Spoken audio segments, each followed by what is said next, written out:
আসসালামু আলাইকুম everyone, welcome back to my channel. আজকে আমি খুব সহজ পদ্ধতিতে চুষি পিঠার রেসিপি আপনাদের সঙ্গে শেয়ার করব।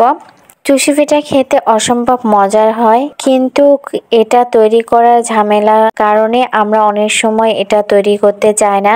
কিন্তু আজকে আমি খুব সহজ পদ্ধতিতে এটি কিভাবে তৈরি করা যায় সেই রেসিপিটি আপনাদের সঙ্গে শেয়ার করব। আশা করি এই রেসিপিটি আপনাদের ভালো লাগবে, আর ভালো লাগলে অবশ্যই আমার চ্যানেলটি সাবস্ক্রাইব করতে ভুলবেন না। চলুন মূল রেসিপিতে যাওয়া যাক। পিঠাটি তৈরি করার আগে আমি ডো তৈরি করে নেব। তার জন্য হাঁড়িতে দিয়ে দিচ্ছি 2.5 কাপ পানি। আমি 1.5 কাপ শুকনো চালের গুঁড়ার জন্য 2.5 কাপ পানি দিয়েছি। যদি চালের গুঁড়া ভেজা হয় তাহলে 2 কাপ পানি দিলেই হবে, অর্থাৎ আটার পরিমাণে দ্বিগুণ পরিমাণ পানি দিতে হবে। পানির মধ্যে দিয়ে দিব 1/2 চা চামচ লবণ। এখন এই পানিটি জাল করে বলক উঠিয়ে নেব। পানির বলক চলে এসেছে। এবার এই পানির মধ্যে দিয়ে দিব 1.5 কাপ শুকনো চালের গুঁড়া।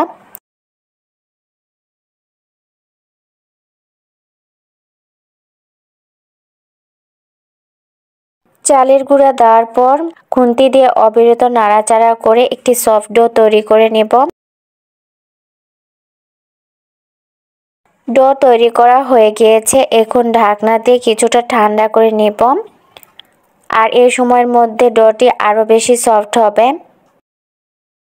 চালের গুঁড়া ডোটি আমি কিছুটা ঠান্ডা করে থালাতে উঠিয়ে নিয়েছি। এই পর্যায়ে একটু একটু করে শুকনো চালের গুঁড়া দিয়ে হাত দিয়ে খুব ভালোভাবে মথে নিব।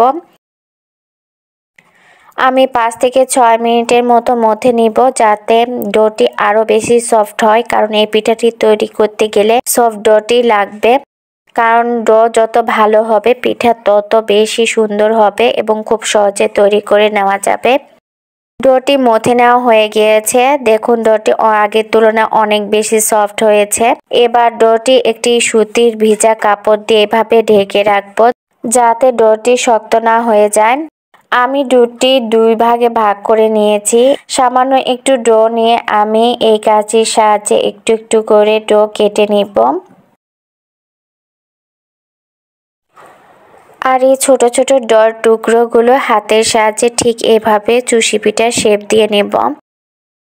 যারা নতুন চুষি পিঠা তৈরি করতে পারে না তাদের কাছে এই প্রসেসটা অনেক সহজ, কিন্তু যারা সচরাচর যেভাবে চুষি পিঠা তৈরি করে তাদের কাছে এই কাঁচি দিয়ে কাটা প্রসেসটা অনেক কঠিন, এবং সনাতন পদ্ধতিতে এই পিঠাটি তৈরি করে নেওয়াটা আরো বেশি অনেক সহজ মনে হয় তাদের কাছে। কিন্তু যারা নতুন তাদের কাছে এইভাবে তৈরি করে নেওয়াটা অনেক বেশি ভালো।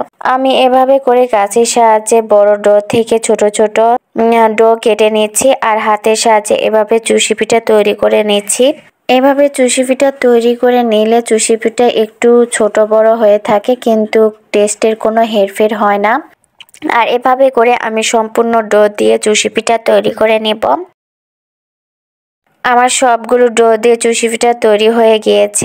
এখন এই পিঠাগুলো দুধের শিরায় ভিজে নেওয়ার পালা। আমি একটি হাঁড়িতে 1 লিটার গরুর দুধ নিয়ে নিয়েছি। দুধটা আমি জাল করে বলক তুলে নিব, আর 2-3 মিনিটের মতো জাল করে নিব। দুধের মধ্যে দিয়ে দিচ্ছি 3টি সাদা এলাচ আর 1 চিমটি লবণ। লবণ আমি স্বাদের জন্য দিচ্ছি, আপনারা চাইলে এটা স্কিপ করতে পারেন। আমি 2 মিনিটের মতো দুধ ফুটে নিয়েছি। এখন এর মধ্যে দিয়ে দিচ্ছি 1/4 কাপ চিনি। আপনারা চাইলে শুধু চিনি দিয়ে এই পিঠাটি তৈরি করতে পারেন, কিন্তু আমি খেজুর গুড় দিয়ে তৈরি করব। আর খেজুর গুড়ের ক্ষেত্রে অবশ্যই একটু চিনি না দিলে পারফেক্ট খেজুর গুড়ের টেস্টটা আসে না, বা মিষ্টিটা পারফেক্ট হয় না। আমি আরো 1 মিনিটের মতো জাল করে নেব। আবারও বলক চলে এসেছে দুধে। এখন এর মধ্যে দিয়ে দিব আগে থেকে বানিয়ে রাখা সেই চুষি পিঠাগুলো। আমি একটু একটু করে চুষি পিঠা উপরে ছিটিয়ে দিচ্ছি। ঠিক এভাবে চুষি পিঠা ছিটিয়ে দিতে হবে। অল্প অল্প করে, একসাথে দিতে গেলে একটি আরেকটির সাথে লেগে যাবে। আমি অল্প অল্প করে চুষি পিঠা দিচ্ছি আর নেড়ে নিচ্ছি। এখন চুলার তাপ একটু বাড়িয়ে নিব। বাড়িয়ে চুষি পিঠাটি 1 মিনিটের মতো জাল করে নিব, যতক্ষণ না চুষি পিঠাটা হয়ে উপরের দিকে ভেসে না ওঠে। দেখছেন চুষি পিঠাগুলো উপরের দিকে ভেসে উঠেছে, তার মানে চুষি পিঠাগুলো খুব সুন্দরভাবে সিদ্ধ হয়েছে। এখন হালকা করে নেড়ে চেড়ে দিব যাতে একটির সাথে আরেকটি লেগে না যায় আর নিচে তলাতেও না লেগে যায়। এভাবে করে আমি আরো 1 মিনিট জাল করে নিব। চুষি পিঠাগুলো দুধে ফুটিয়ে নেওয়া হয়ে গিয়েছে। এখন চুলার তাপ একটু কমিয়ে দিব আর এই পিঠার মধ্যে অল্প অল্প করে দিয়ে দিব হাফ কাপ খেজুর গুড় আমি জাল করে তরল করে নিয়েছি। একটু একটু করে গুড় দিব আর আলতোভাবে চুষি পিঠাটা নেড়ে নেব। চুষি পিঠা তৈরি হয়ে গিয়েছে। এখন এই পিঠাটি ঠান্ডা হওয়ার জন্য রেখে দিব। দেখলেন তো খুব সহজে কিভাবে এই চুষি পিঠাটা তৈরি করে নেওয়া যায়। আর এই শীতে অবশ্যই এই পিঠাটি এভাবে তৈরি করে খাবেন।